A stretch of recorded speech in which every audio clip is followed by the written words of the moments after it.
Hey brother! Toy Story 5, a film that is over a year away, but I already feel like I've been anticipating it for 5 years, even though I wasn't really determined to have a fourth installment to what was already like a perfect trilogy. I mean, we witnessed and related to the love that a child has for their favorite toy, understood the almost void-like hole that those special friends can fill in our hearts, whatever shape that might take, including a dinosaur or a potato. I'm from Play School, and I'm from Mattel. Then we watched those toys come to life and amazingly fell in love with their goals to prioritize their kids at the absolute highest level. Over in that house is a kid who thinks you are the greatest, and it's not because you're a Space Ranger, pal.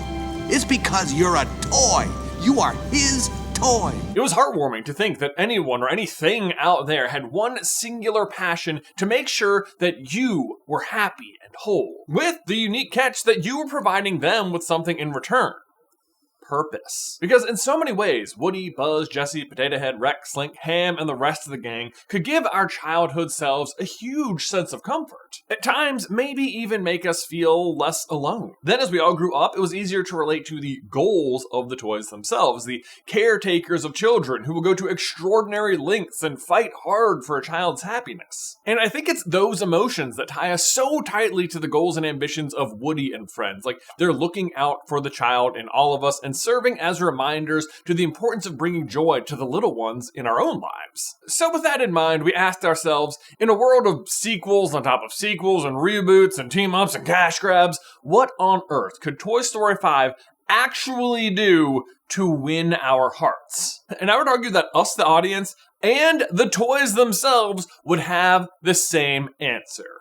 That Toy Story isn't a Toy Story without Andy.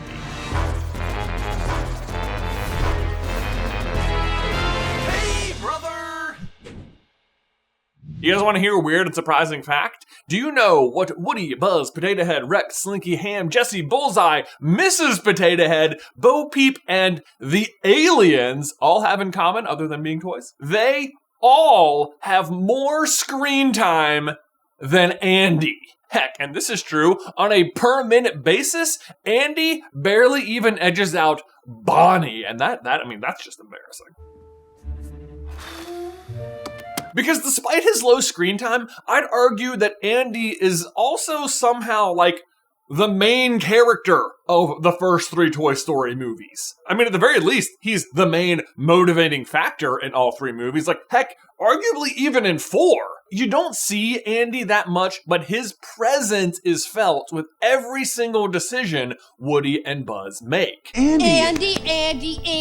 That's all he ever talks about. Like, sure, Toy Story might be about Woody and Buzz, but Woody and Buzz are about Andy, which is why Toy Story 5 must bring him back. Andy, as a motivational presence, is vital when it comes to how you, the viewer, engage with the storyline. What if Andy doesn't like me? The sheer extent to which the toys will go to get back to him resonates at such a deep level that you get it. You're on board, even when other things seem like maybe they would make even more sense. In Toy Story 2, the idea to go live in a museum to be loved by kids forever, for a toy, that's the literal dream, right? Then you don't have to go and exist in some preschool to get destroyed day in, day out. You're not left on the roadside or lost under the bed or stored in the attic or, dare I say it, yard sailed? Yard sale!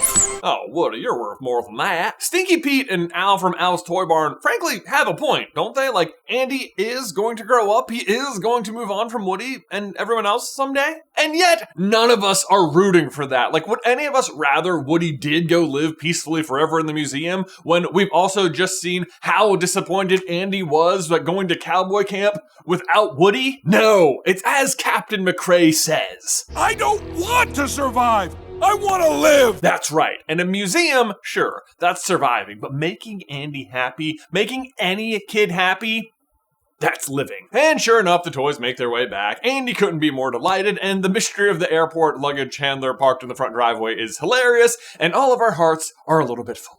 And from there, we move on to Toy Story 3, where, sure enough, the prospector's point about Andy growing up has come to fruition. He's headed off to college. And what are we going to do with all those old toys? Better question. Raise your hand. How many of you still have your childhood Mr. Potato Head toy?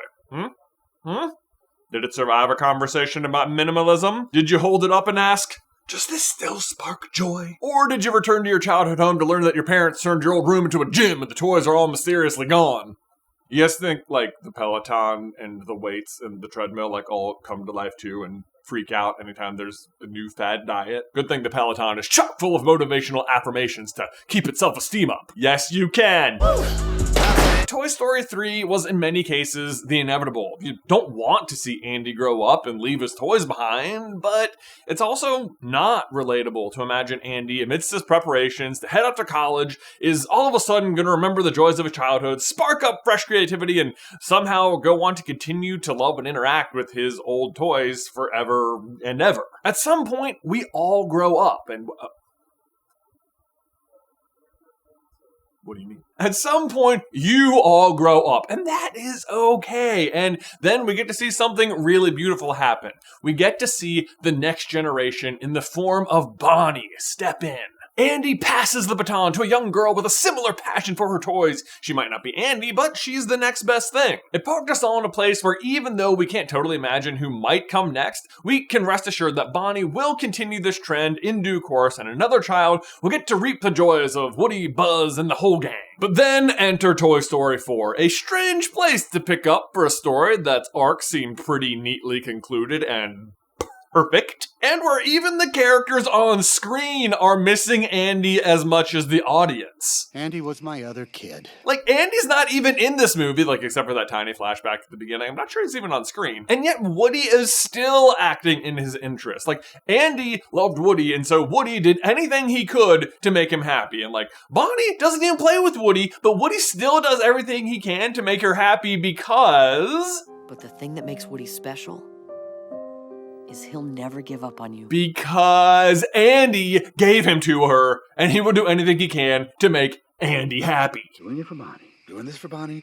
Doing it for Bonnie. Okay. But, and this may be the more subjective part of today's episode, but this is where I think the, like, Andy-centered character motivation that makes the Toy Story engine run goes a little off the rails, so to speak. Like I mentioned earlier, Toy Story 2 suggests that the best possible life for Woody would be getting to go to a prestigious collection in Japan, to be safely admired by children the world over, a kind of immortality, so to speak. But then Toy Story 3 presents a new version of this in the form of the life cycle of toy, like bring your kid joy and happiness, expand their creativity, provide comfort, and just as importantly, company in times of need. Andy went through it, Bonnie went through it, and somehow, some way, our toys will always have a home, will always have a purpose. But Toy Story 4 plays with these motivations in a way that hits me less to my core. Like, Woody finds new purpose again with the carnival. He assumes a noble role of traveling from town to town, helping to pair kids with toys by, I don't know, helping them cheat at carnival games? Robbing them of the success of getting that lucky shot? Come on, Woody. Also, I'm not sure what kind of immortality they're hoping to get out of this if the carnival goes under. I mean, Woody's in for a rude awakening when he realizes carnivals kind of like break down for the year at winter. No, obviously, I don't think immortality is even the objective here, but I also don't heavily relate to this theme of the toy helping other toys find their kids, at least not in the same way that I related to Bonnie and Andy having their own beloved toys that go with them everywhere. But the reason I don't think it resonated, and I hope you'll all agree with me, is because the point of toys is to be played with, not to, achieve self-actualization at a carnival.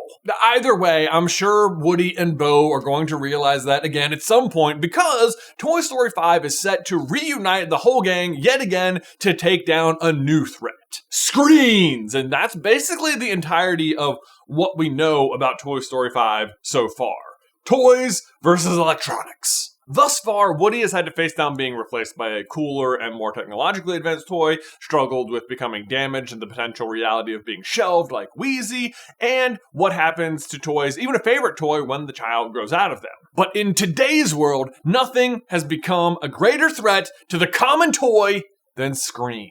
These little black mirrors are so entertaining that they may infringe upon the typical free-range creativity, if I may, that might be achieved through some good old-fashioned imagination. How'd you know it was me? And look, while I'd love to say that Andy is just all of us, there can be no doubt that Andy, let's admit it, was better at playing with his toys than the average human. Like, he built worlds and narratives, backstories, heroes, and villains. Like, I don't know about you guys, but I play with my toys more like Sid did. You know, I was like taking stuff apart, and I was like, let's put fireworks on them! It was the 90s. So, how will Woody and friends find Andy in this latest installment? Well, I'd like to think that he grew up with us. For those of us who saw Toy Story in theaters for the first time back in 1995, the target audience would have matched that of a young 6-year-old Andy. And also anyone with a heart. Then by the time Andy headed off to college in 2010 with Toy Story 3, we the viewers were also in our first years out of high school. So now, 16 years later from that, I can only imagine Andy will be a father himself, possibly struggling under the pressure of parenting in a world that, for better or worse, is infused with screens. Heck, you're watching one right now! Please don't turn it off until the end of the video. Did I mention we have 2 podcasts? At this point, Woody would have been on the road with the carnival for quite some time, and maybe that carnival is making its way back to Tri-Town. Heck, maybe he even just spots Andy and his kid and wife at the carnival and just can't help lifting his boot to see the faded remains on the underside. Barely visible after all this time, it still reads, obviously, Woody can't help himself and decides he has to check in on him, see how he's doing, and discovers that Andy's child does not even play with toys, but with screens. It can't be! Say it isn't so! And Andy is struggling with this reality and needs help, and thus, Woody's purpose is restored. But of course, he can't do it alone, and in true Toy Story fashion, the toys must reunite with one another. Of course, at this point, Bonnie herself has also outgrown Buzz and the rest of the crew. Maybe because she's also on screens. Maybe they feel the same pain. But they haven't gone by the wayside yet, and they're shocked to see Woody and willing to go to the ends of the world to try and help Andy, of course. Then, through our typical Toys on the Town sequence, they have to find a way to follow Bonnie to Andy's new house or, sneak their way over there, whatever. Maybe Woody arranges for her to be the babysitter, puts a little post-it note. He's been known to do that, Maybe there's traffic cones. Maybe there's a rocket. A rocket? Rockets explode! To infinity and beyond! But hey, from there, boy, sky is the limit. I mean, can the screens come to life? Do they distract Rex with enticing new mobile games? My source of power! And who did Andy marry? Could it be the literal childhood girl next door? Hannah! Oh, Hannah! And maybe Uncle Sid drops in for dinner. His love for mismatched toys never died, and Lotso Huggin' Bear was recovered from the grill of his garbage truck, and now he has an axe to grind with the team. My personal headcanon for Sid is that while he does work as a garbage man in Toy Story 3, he's collecting interesting garbage and transforming it into wild works of art like he did when he was a kid. I made it into a squirrel. Like, he really took Woody's words to heart. But I do have to think that if he sees Woody again, that could bring back some trauma. We toys can see everything.